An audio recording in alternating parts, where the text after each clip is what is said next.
Nanabosho, Soaring Eagle, and the Great Sturgeon. Written by Joe McClellan, illustrated by Ryan Brynjolfsson. Dedication to all the Aboriginal children who will become the guardians of Mother Earth. Learn her teachings, protect her well. Glossary of words. Anin. How are you?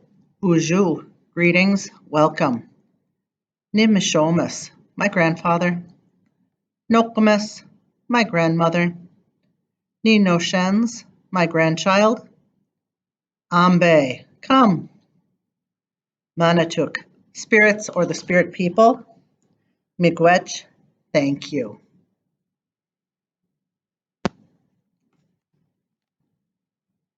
Billy has to stay home today. Mom wants him to help with the laundry. She thinks he should learn how because someday he'll be on his own and he'll have to do his own laundry. Billy really doesn't want to stay home, but he always listens to Mom and Dad. When I opened Nimishomis and Nokomis's door, my cousin Bonnie gave me a big hug and said, "Anin, Winona." "Bonjour," I said. My cousin lives in the city and sometimes comes to our reserve to visit Nimishomis and Nokomis on the weekends. I hope you're dressed warm, Ninushens. Nimishomis wants to take us ice fishing. Just then, Nimishomis drove up in his truck. He rolled down the window and called, "Ambe, Winona, Ambe, Bonnie, let's go fishing." We ran to the truck and hopped in.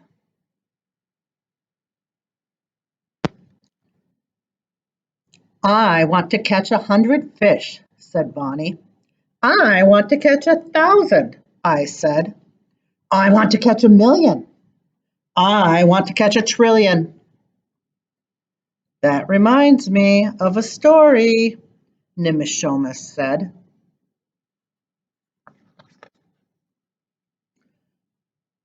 Long ago, Isan, in the fall of the year, Nanabosho and his good friend, Soaring Eagle, were preparing to go to their winter camps. They had just finished fishing and were drying their catch. They had caught many fish and were working hard together, hanging their fish on racks with the heads down.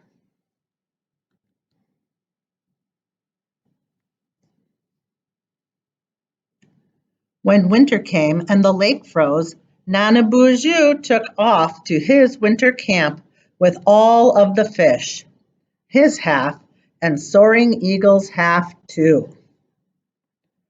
"What will happen to us now?" asked Soaring Eagle's wife.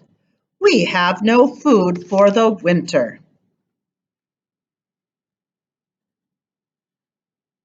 That evening, as they sat starving in their wigwam, they heard footsteps outside crunching in the snow.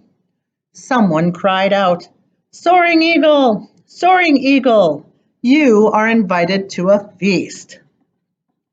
Soaring Eagle took his bowl and left for the feast. He entered all of the wigwams in the village, but each one was empty. He couldn't find the feast anywhere.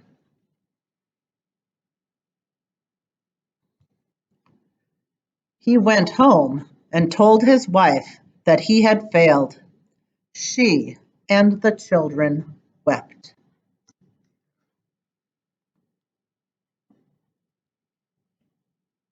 They all went to bed and woke up hungry. As night came, they heard the same footsteps and the same voice cry out, "Soaring Eagle! Soaring Eagle! You are invited to a feast." He quickly took his bowl and ran out of the wigwam. In the distance, he could see a man. He followed him past all of the wigwams, over the falls, where he found a large feast and many manitouk.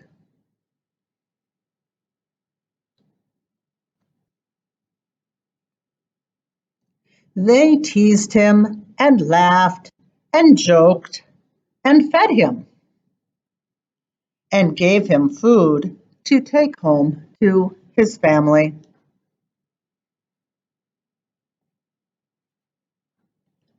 As he was leaving, Trout spoke to him.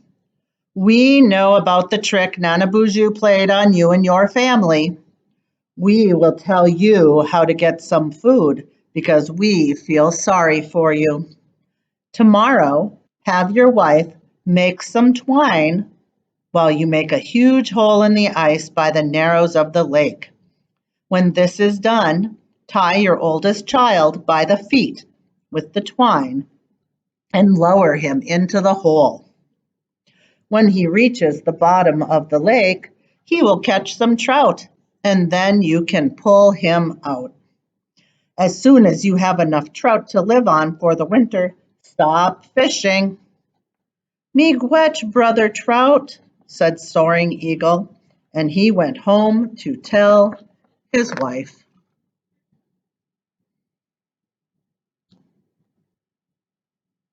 Soaring Eagle and his family did what they were told. After he pulled his child out of the water the first time, he thought, I'll do this all day and get many, many fish. Toward evening, he had more trout than his family could eat in 3 winters. But Soaring Eagle just got greedier and greedier. As he kept on fishing, he felt weaker and weaker, and his son felt heavier and heavier until he could no longer pull him out of the water, and the twine broke. Oh no, cried Soaring Eagle. I have lost my son through my greed.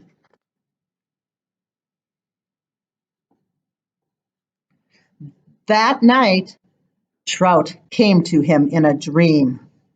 Soaring Eagle, you have angered Great Sturgeon, and he has taken your son because you took too many fish from the lake. You must go to him under the ice if you ever wish to see your boy again.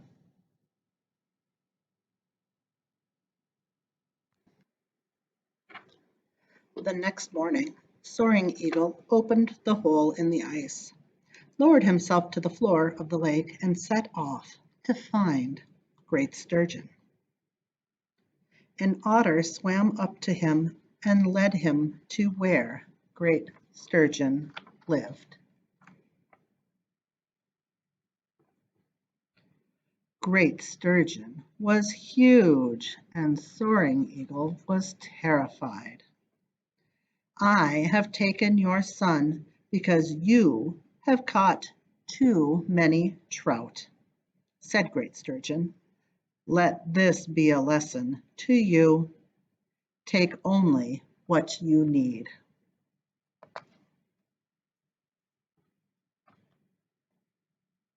With those words, Great Sturgeon returned the boy to Soaring Eagle, and Otter led them back to the hole.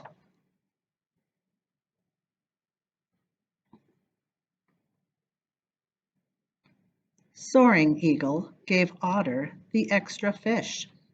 He also told Otter where Nanabosho's camp was, so Otter could steal all of Nanabosho's fish.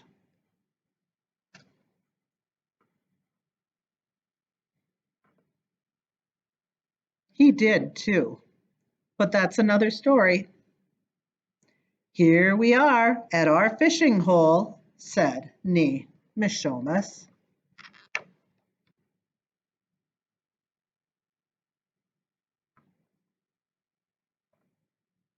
I want to catch a fish, said Bonnie. Well, maybe 2 or 3, I said. Billy might want one after he puts in a hard day doing laundry. Nemeshomus just laughed and broke up the ice in the fishing hole.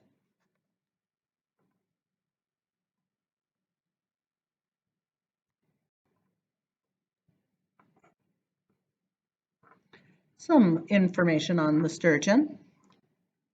When sturgeon hatch, they are only 8 millimeters long, so they're teeny tiny. Some sturgeon have been found who were believed to be more than 150 years old. In 1903, so well over 100 years ago, a Manitoba farmer caught a 186 kilogram, about 405-pound sturgeon in the Roseau River in southern Manitoba. Such large fish are rare now. A recent discovery of the body of a sturgeon estimated at 40 kilograms was described as the Lake Winnipeg monster. Overfishing in the first half of the century severely reduced sturgeon populations, especially because the females were prized for their eggs. Most commercial fishing for sturgeon has stopped, and in much of Canada, sport fishermen are required to release any that they catch. Even though fewer sturgeon are being caught, they are still at risk of becoming an endangered species because dams and pollution are threatening their habitats. At present, they are described as vulnerable by the Committee on the Status of Endangered Wildlife in Canada. Mit you. That's it.